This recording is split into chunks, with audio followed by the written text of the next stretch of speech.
Welcome everyone, this is Coaching in Session. My name is Michael Rearden and I will be your Master Coach today. And today we're going to be talking about the Mandela Effect.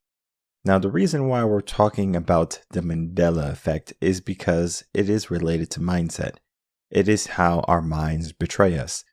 In a sense, we think that we know something. We're like 100% certain. We're like, I'm 100% certain. I'll bet $1 million that I am correct. But the reality is, sometimes our mind might not be giving us all of the truth that we need when we need it. But there are many reasons why this is going to be a proponent in our mindset.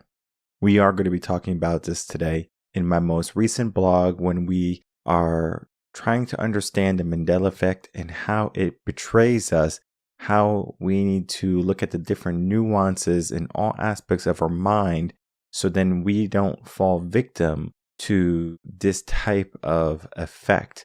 It is something that can be avoided, but we do have to be aware of it. Jumping straight into this article, the Mandela Effect when our minds betray us, we are going to be talking about this today. If you would like to read it, head over to the website. The link is in the description box below to go straight to the article so you can just check it out. Now, when we are talking about the Mandela Effect, this is a term that was coined by Fiona Broome, 2009, when she discovered that she and many others remember Nelson Mandela dying in prison in the 1980s. Now, I never thought that he died in prison. Of course, we can see that this effect is the reality. In a sense, this is misinformation, where people might have said he died, or maybe that was the reality of people, seeing him go into prison, like, oh, he's going to die in prison, etc. But the reality is he passed away in 2013 after he was released from prison in 1990 and after he was president. So that was one example of how people can think, oh, why is, this not true when I'm thinking it is true? And this is why the term is called the Mandela Effect. I do give a couple more examples here with the Bernstein Bears and the Star Wars and the Pikachu and the tail, where there's different aspects that we think, oh, does this character or does this thing or does this movie have this saying? But the reality is sometimes our reality can be misconstrued with what we think we have heard or what other people tell us this is what is the reality. The thing that I'm going to read to you here is going to be the premise in the full conversation for today's episode. The Mandela Effect highlights a critical truth about human memory. It is highly malleable and prone to error. But why do our brains trick us in such a profound way? Here are a few psychological concepts that help us understand this phenomena. Number 1, false memories. 2, confabulation. 3, cognitive dissonance. And 4, social reinforcement. Today we're going to be looking at these 4 areas. These are going to be the premise for our conversation. Of course, you can read what I have written here and you can take that for whatever it is, but we need to look at these 4 steps into much more detail. So when we look at number 1, right, false memories, they say that our brains can fill in the gaps for memories. We might say that this is what we think is the right, it seems to fit. You might have done this on a test when you were younger. Maybe you have like those Scantron tests. I don't know if they still have Scantron tests for kids, but I think if you take a SAT, you probably use Scantrons. But either way, you are going to have these tests and you might say that the first answer that you're going down or second, it doesn't matter the number, but the question that you're on, you might have 4 or 5 different options of A, B, C, D, E. And then you will say, you know what? I'm going to pick A. I'm 100% positive it is A. But then, you get your test later on, you can't see the ones you got wrong. But on a real test, like from a teacher and stuff like that, you probably can see which ones you got wrong. Now, you might have been 100% certain that A was correct. But the reality is that it might have been C. What was it in your mind that gave you this false memory that A was the answer? You were 100% certain. Now, this is to say that you were certain. This is not to say that you were guessing and that you were trying and that you didn't study and you're just picking whatever you thought, or maybe you thought you heard that in class and you say, maybe that's the right answer. This is you saying, I'm 100% certain that this is the right answer, but it's not. This can lead to the creation of those false memories that we have been talking about that can create the Mandela Effect. That only begins to exasperate as we go down our list, because now our brain is going to start to create a false narrative. Oh, you know what? The reason why this happened was because I was hungry or I was tired. And we're not lying or anything, but we're just trying to deceive our unconscious mind to say, hey, maybe we were wrong, where we tried to make excuses. The reality is, at some point, you even have to run away from your excuses and say, you know what, I was 100% wrong. My mind can be incorrect. And if we don't accept that, then guess what begins to happen? We start to allow more of these Mandela Effect situations to come into play, because now our mind is going to not be 100% accurate. It might think it's 100% accurate. We're not even saying that our mind is viable to make a mistake. What we know in our mind, in our hearts of heart, is that we are not wrong. And many people don't like to be wrong in our world today. Then we look at the cognitive dissonance of it, where we have this information that contradicts our beliefs. I have said this on the podcast, and I will continue to say it because it's so powerful. If you tell yourself a lie long enough, it becomes your truth. Many people don't realize it. You look in the mirror. Oh, you're beautiful just the way you are. When the reality is, you're not. Deep down inside, if you did some mindset work, you can figure out if you are truly happy with yourself. If I look in the mirror and I see maybe bags under my eyes, wrinkles, and I see dry skin patches, and I can say, you know what? I look good today. But the reality is, I know I don't look good. I know that I can do better. And it's not so much that I need to do better, right? This is not the conversation of needing to be better, or needing to look better. It's just the reality of, are you telling yourself the truth? And oftentimes, when it comes to beauty standards, people will shy away from the standards of beauty if it's not in alignment to what societal standards are. So for example, if you are not the perfect weight, or if you're not the perfect height, or if you are not the perfect look, hair, etc., you're going to say, well, you know what? This is the new trend. This is the new style. It doesn't matter the style. It doesn't matter the trend. As long as I feel good, I feel happy. This is a soft lie because you're trying to tell your brain something, but the reality is that it's not going to be able to get away from our true beliefs. Because we can say something on the outside. For example, let's say someone says something mean to you, and you're like, ooh, that hurt. But guess what? You go, all right, and all right, thanks for telling me. So you say something along those lines. So the person thinks like, oh, what I said didn't hurt. But the reality is, it might have hurt. The belief is that it hurt. If you think about bullying, for example, this is, something that happens with bullies, where they don't necessarily know that they are in a position that if they were told something, how fragile they are also. So they are always on the onslaught, they're always on the attack because they are worried that they're going to be attacked. And typically people don't stand up to bullies. So for example, if a bully is bullying somebody, the person typically, becomes recluse. They become introverted. They shy away. They don't attack.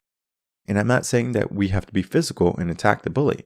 I'm talking about we question what is going on, what is being said.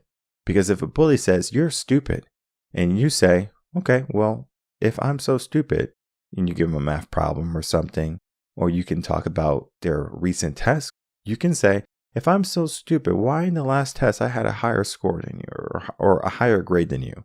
And now the premise of it is the contradiction of you being stupid is now looking at them as being stupid because they got a worse score than you. This is the reality, right? Many people are just told to believe something, but they don't combat what they have been told, and it creates this dissonance that is not good. Then we get into social reinforcement. And this is probably maybe the biggest one because I can say, something, and then you might say, this is a belief. Typically, the things I say are going to be backed by facts, statistics, Some is going to be anecdotal evidence that I have already lived. Again, people's situations might be different, but I'm not here to tell you false information. And if I do, I'm here to admit that, hey, you know what I told you? We need to rethink that. We need to reinvestigate it. This is something that we need to be looking at.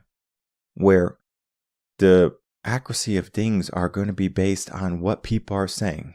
For example, this Luke Skywalker thing is one of the Mandela effects. Is apparently Darth Vader says, Luke, I am your father. But the reality is he didn't say, Luke, I am your father. He says, no, I am your father. And it was something I actually researched before this episode, actually before even the blog. I said, let me look this up and see if it's true. And here's the crazy part is, I never really watched Star Wars. I'm not going to lie and say, hey, I watched all the Star Wars. My uncle, actually, he watched Star Wars. Like, he liked Star Wars. It's a big movie growing up for him.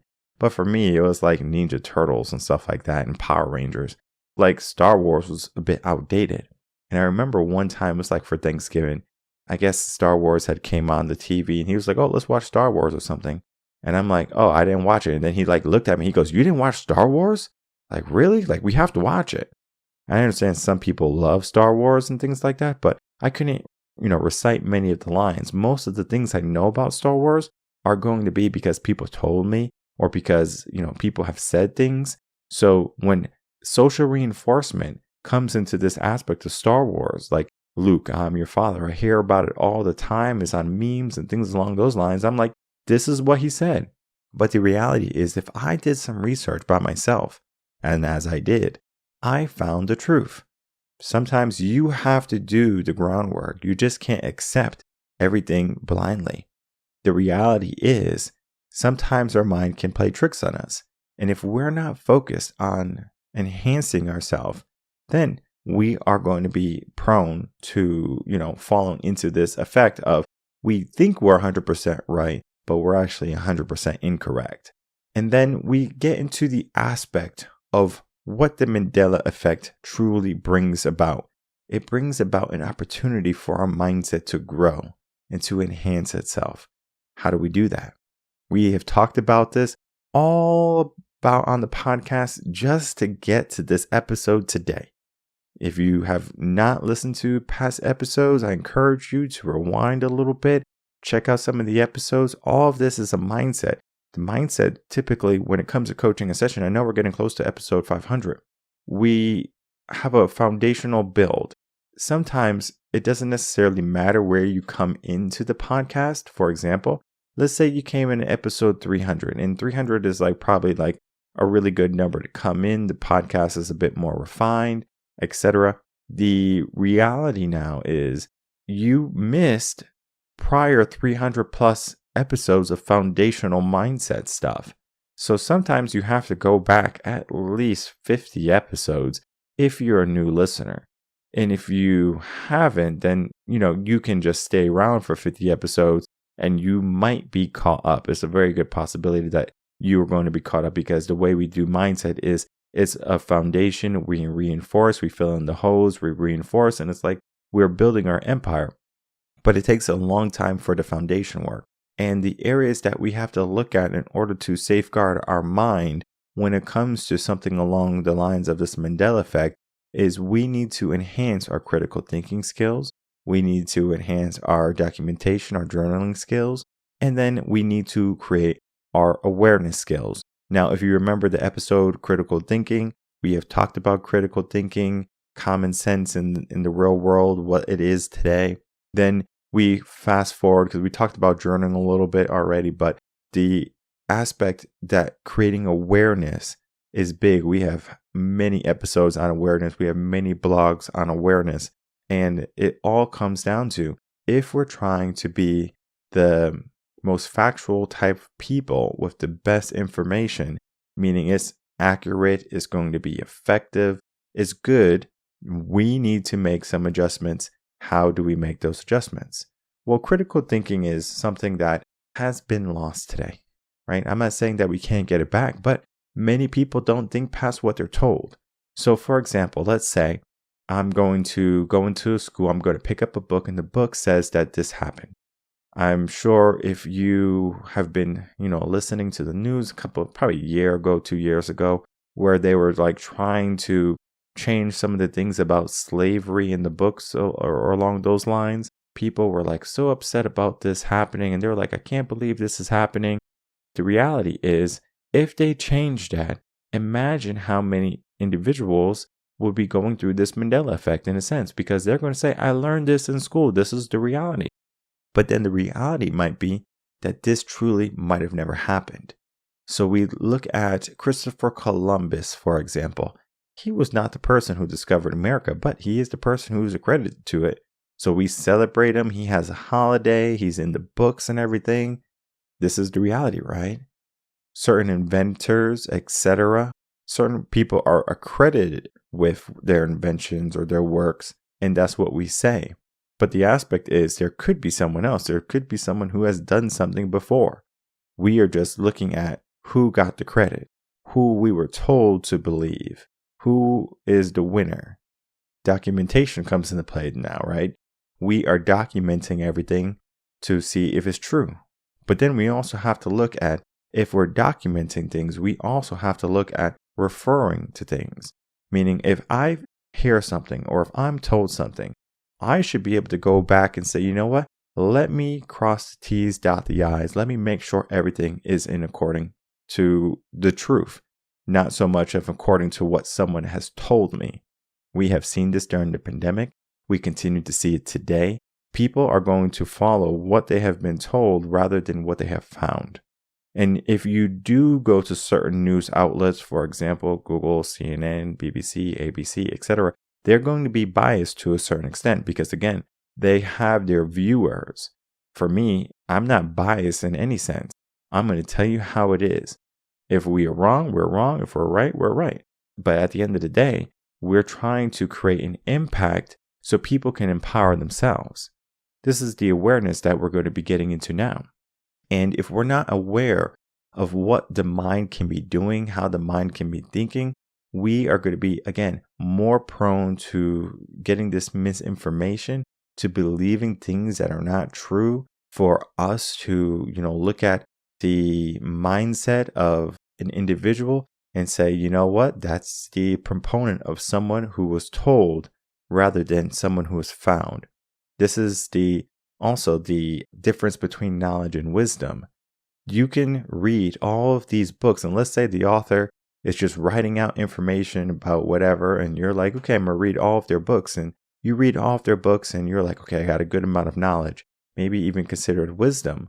But then you find that the knowledge is incorrect. It's not factual. What do? Do you toss it out?